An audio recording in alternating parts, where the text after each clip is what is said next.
अपने क्रोध को काबू करना,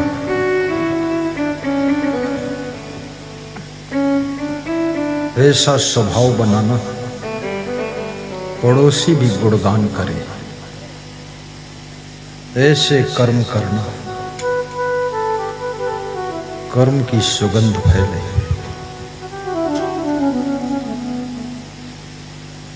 ऐसा चरित्र बनाना कि लोग तुम्हारे चित्र को बनाना शुरू कर दें।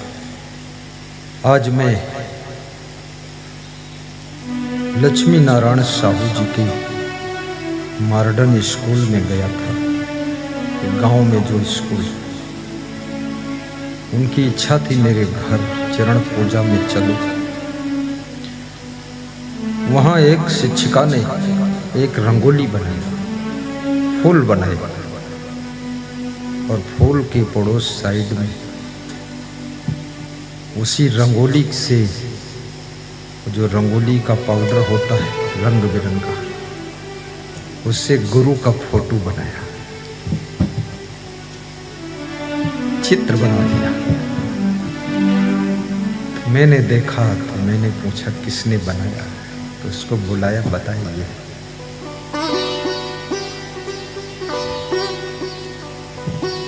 कला हमेशा आपको यशस्वी बनाती है। चित्र का दर्शन उसी के चित्र का दर्शन लोग करते हैं जिसका चरित्र उत्तम होता है, जिसका चरित्र उत्तम होता है।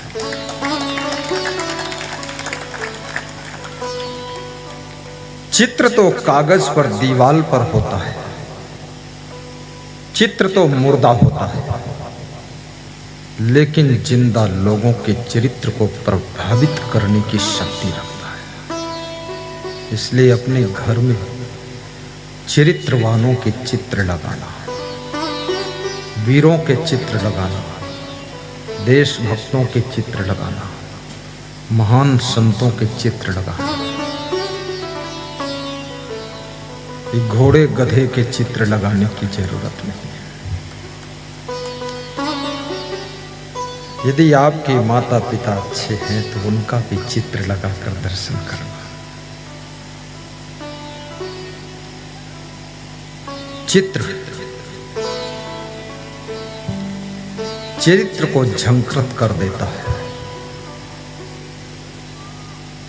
तस्वीर का दर्शन आपकी तकदीर को बदलने की भी सामर्थ्य रखती है। पूजा भी कीजिए। तीसरी चीज, संकल्प लो। अपने घर में भी छोटा सा मंदिर बनाइए। उस मंदिर में जिसको आप मानते हो इष्ट, उसका फोटो रख लो, थोड़ा पूजा करो। कल हरिप्रिया के यहाँ मैं गया था तो उन्होंने अपना मंदिर दिखाया। लाइट जलाई तो भगवान का फोटो आया, लाइट बुझा दी तो फोटो गायब हो गया। कुछ ऐसे ढंग से सेटिंग था, बड़ा अच्छा लगा। पूजा से मन को शांति मिलती है, ध्यान से मन में शांति आती है। थोड़ी देर ध्यान भी किया करो। ये आफा काफा लाफा जाफा संसार की घुड़दौड़ में, अंधी दौड़ में इतना बेताब क्यों हो? 5 मिनट ध्यान भी कर लो। थोड़ा समय निकाल कर प्रवचन भी सुन लिया करो। गांव में जो बड़ा मंदिर हो, सप्ताह में एक दिन बड़े मंदिर में ग्रामवासी सलाह करके प्रोग्राम रखो। संडे को शाम को भजन कीर्तन हो जाए, प्रसाद बट जाए, गांव के लोगों का मिलन जुलन हो जाए। गांव में इसलिए रहा जाता है कि गांव के लोग हम संगठित रहें, आपस में प्रेम के धागे में बंधे रहें। वो सत्संग, भक्ति और मंदिर ही आपको जोड़ सकता है। गांव में भी बहुत ईर्ष्या द्वेष फैल रहा है। एक दूसरे की टांग खींचने में लोग कसरत कर रहे हैं। तुम कितनी भी उन्नति कर लो, गांव के लोग तुमको धन्यवाद देने शायद ही आएंगे। राष्ट्रपति महोदय हमारे आश्रम आए तो कह रहे थे, राष्ट्रपति तो बन गए लेकिन जन्मभूमि गांव के लोग धन्यवाद नहीं दे पाए। एक ही मित्र था, वो धन्यवाद दिया। तुम ऊंचाई पर चढ़ते हो, बहुत से लोगों को दुख होता है। तुम नीचे गिरते हो, बहुत से लोगों को खुशी होती है। पर दुखेन यो दुखी सुखो यश परस्त्रिया संसारे यस्मिन् सह विज्ञेया साक्षात् देव हरि स्वयं ईर्षु घृणी न संतुष्टा क्रोधनो नित्य संकिता पर भाग्योपि जीवी च खड़ेते नित्य दुखिता। जो दूसरों के दुख में द्रवित होता है, दूसरों के सुख को देखकर धन्यवाद देता, प्रसन्न होता है, वो इस संसार में पद्म पुराण का ऋषि कहता है साक्षात हरि भगवान के समान जानने योग्य होता है। वो भगवान का दूसरा रूप होता है जो दूसरे के सुख में खुश होता है और दुख में दुखी होता है। भगवान का लक्षण। चौथी चीज, कोई नशा न करना। धन कमाना कठिन है, धन को बचाना और कठिन है। धन को सही जगह खर्च करना बहुत कठिन है। धन कमा लोगे, धन बचा लोगे, लेकिन तुम्हारा बचाया हुआ धन तुमको बचने नहीं देगा। तुमको दारू, मांस, मछली, होटल टोटल में गिरा देगा। इसलिए धन की विकृतियों से बचने के लिए सत्संग से जुड़ जाइए, अन्यथा तुम्हारा धन तुम्हारे पतन करने में बहुत मदद करेगा। धन से क्या नहीं हो सकता, कुकर्म दुष्कर्म। इसलिए धन कमाइए, लेकिन साथ साथ में सत्संग से जुड़े रहिए, अन्यथा धन तुम्हें भ्रष्ट करने में मदद करेगा। और धन अच्छे तरीके से कमाइए, गलत तरीके से कमाया हुआ धन आपको शांति और चैन लेने नहीं देगा। और नीति के तरीके से कमाया हुआ धन आपके जीवन को भी धन्य कर देगा। प्राप्ते तु एकादशे वर्षे मूलम शीघ्रम विनश्यति अन्यायोपार्जितम द्रव्यम 10 वर्षाणि तिष्ठति। प्राप्ते तु एकादशे वर्षे समूलम शीघ्रम विनश्यति। नीति शास्त्र कहता है अन्याय से कमाया धन 10 वर्ष तक रहता है। 10 वर्ष के बाद तुम्हारी घर की पूंजी भी लेकर विदा हो जाता है, बर्बाद कर जाता है। इसलिए धन धर्म की राह पर चलकर ही कमाओ, गलत तरीका मत अपनाओ। अभी छोटा सा उदाहरण दे रहा हूं।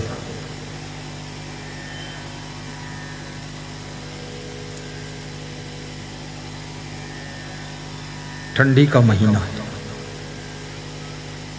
कंबल चाहिए। एक आदमी जाता है, मजदूरी करता, मेहनत करता, कंबल खरीदता, ओढ़ लेता, ठंड मिट जाती है।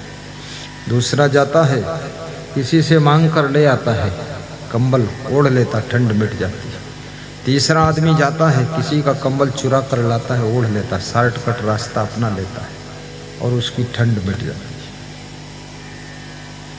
लेकिन जो मेहनत करके धन कमा कर कंबल खरीद कर ओढ़ा है, वो कंबल के अंदर निडर होकर सो रहा है, उसको डर नहीं है किसी का कंबल। जो मांग कर कंबल लाया है उसको थोड़ा सा संकोच है कि कंबल वाला कहीं ये न कह दे तुम कंबल भी नहीं खरीद पाए, हमने कंबल आपको दिया, इज्जत ले डालेगा, संकोच है। लेकिन जो चोरी करके कंबल ओढ़ा है तो शरीर की ठंडी तो खत्म हो गई है, लेकिन उसके दिल में ठंडी लगना शुरू हो गई है। डर है, भय है, कंपन है कि कहीं जिसका कंबल है देख लेगा तो मुझे कंबल भी देना पड़ेगा और बेइज्जती भी कर डालेगा। याद बोलिए सद्गुरुदेव की जय। इसलिए अन्यायोपार्जितम द्रव्यम, रुपया जो कमाते याद रखें वे सभी अन्याय से कमाया धन फलता न है कभी। वह कहते हैं कि सुन लो मेरा है ये संदेशा, अन्याय को कर्मों से बच के रहना हमेशा। प्रिय ध्यान रहे न्याय ही करते हैं प्रभु सदा, जितना लिया है उसी का करना होगा अदा, करना होगा अदा। प्रिय ध्यान रहे न्याय ही करते हैं प्रभु सदा, जितना लिया है उसी का करना होगा अदा, करना होगा अदा। जितना लिया है उसी का करना होगा अदा, करना होगा अदा। प्रिय ध्यान रहे न्याय ही करते हैं प्रभु सदा, जितना लिया है उसी का करना होगा अदा, करना होगा अदा। जितना लिया है उसी का करना होगा अदा, करना होगा अदा। ये उस समय की बात है, एक भिखारी गृहस्थ किसान को अपनी कहानी सुना रहा। ये उस समय की बात है जब मैं गृहस्थ था, निर्धनता के दुख में सदा रहा व्यस्त था, सदा रहा व्यस्त था। निर्धनता के दुख में ही सदा रहा व्यस्त था, सदा रहा व्यस्त था। चिंता लगी थी दूसरी, संतान नहीं थी, संकट में काम बुद्धि भी कुछ करती नहीं थी, काम करती नहीं थी। संकट में काम बुद्धि भी कुछ करती नहीं थी, काम करती नहीं थी। संकट में काम बुद्धि भी कुछ करती नहीं थी, काम करती नहीं थी। कैसा विवश हो भाग्य का तो, कैसा विवश हो भाग्य का तो फिर यही है। भगवान के घर देर है, अंधेर नहीं है, अंधेर नहीं है। भगवान के घर फल तो सभी मिलता यही है, सभी मिलता यही है। कर्मानुसार फल तो सभी मिलता यही है, सभी मिलता यही है। दूसरा संकल्प ले लेना, पांचवा, कि आपस में प्रेम से रहेंगे, मिलजुल कर रहना, गम खा कर रहना।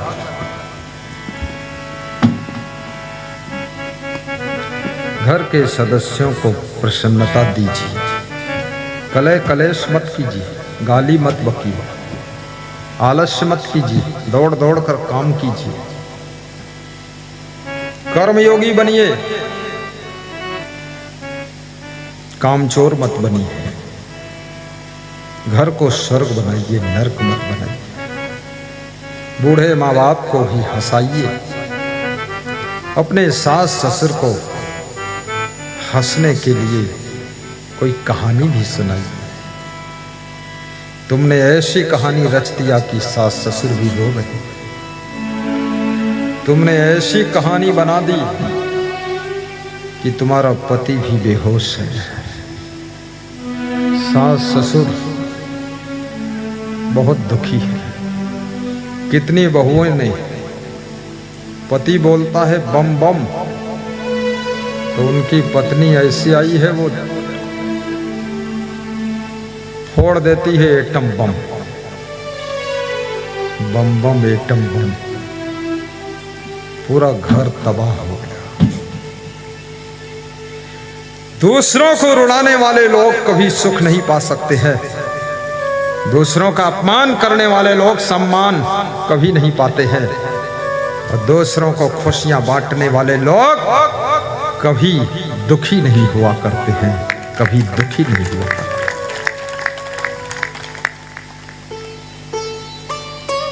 किसको अहंकार दिखाते हो, किसके लिए अहंकार दिखाते हो? जिस शरीर का जवानी का अहंकार करते हो, जवानी जाने वाली है। बुद्धि का अहंकार करते हो, स्मरण बुढ़ापे में खोने वाला है। वाणी का अहंकार करते हो, ये वाणी भी मुंह से बोल नहीं पाओगे, गिलास भर पानी मांगने की सामर्थ्य नहीं रह जाएगी। बहुत पढ़े लिखे होने का अहंकार करते हो, सारा पढ़ा लिखा बुढ़ापे में सब भूल जाएगा, इंग्लिश के मीनिंग भी याद नहीं आएंगे। ये घमंड के खंड खंड कीजिए श्रीमान जी, और विनम्र हो करके अपने घर के लोगों को खुशियों के समुद्र में डुबा दीजिए।